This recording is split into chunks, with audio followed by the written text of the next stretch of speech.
even if you make a great video, how do you make money from YouTube? How can you monetize this? Well, quite a few ways.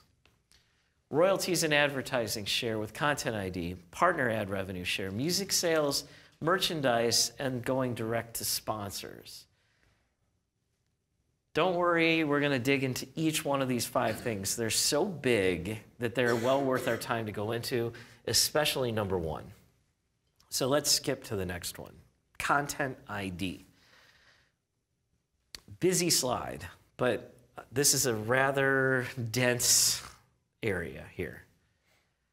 What Content ID came out of was a number of lawsuits that YouTube were hit with, where people complain, wait, how do we know where our videos are so we know whether we can take them down in the first place?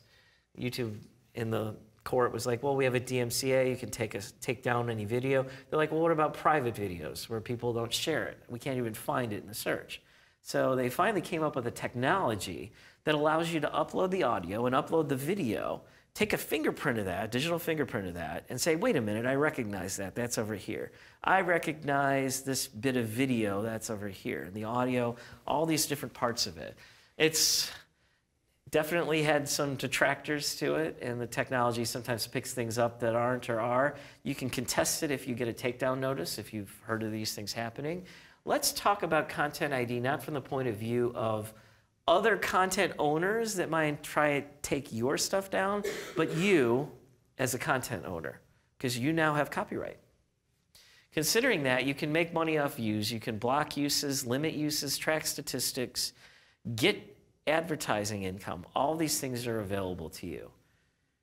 Now, one of the things that will happen if you make a very popular video is that someone else will think it's so cool, they will think it's cool to download it and upload it to their channel. This happens a lot. And why do they do this? Well, one, it might be because they just like it and they like you. Another thing is because they want it to basically pump the number of views on their own channel. It's a way for them to borrow popularity and say, hey, check out my channel, and they may have a lot of other stuff that might not be worth watching, but they've got your video up there. Now, do you care that they do that? You might. You might.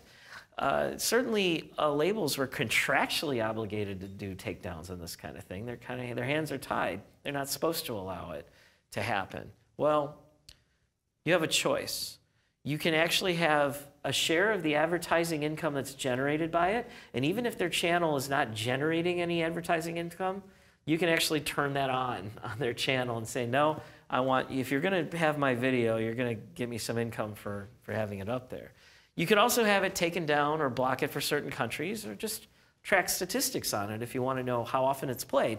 Why would you want to track stats? Well, of course, that's useful. But just to say, if you're at the label level or higher, you may have a contractual obligation to track all the plays of a video and might have to pay your artist because of this. There's a lot involved in this that can get deeper in the music industry. Let's just keep things, though, at a level that we can take care of yourself. Signing up is very, very easy for this. You register for a Content ID account. You must own the exclusive rights to the underlying material, of course. I mean, this is not something you can't just upload somebody else's stuff and say, hey, this is mine. It's not going to work out too well. But once it's accepted, you upload your audio and video content. It's very easy to do. It takes just a few minutes. Here's a gotcha. We have run into a number of services that claim that they can give you royalty and licensing income for your videos. And all they do is register your stuff and take a cut of what would come out that you can get all yourself by doing what we just talked about on this slide right here. So we're just going to warn you out here. Do this yourself. It's not hard. There's no reason to have somebody else do it.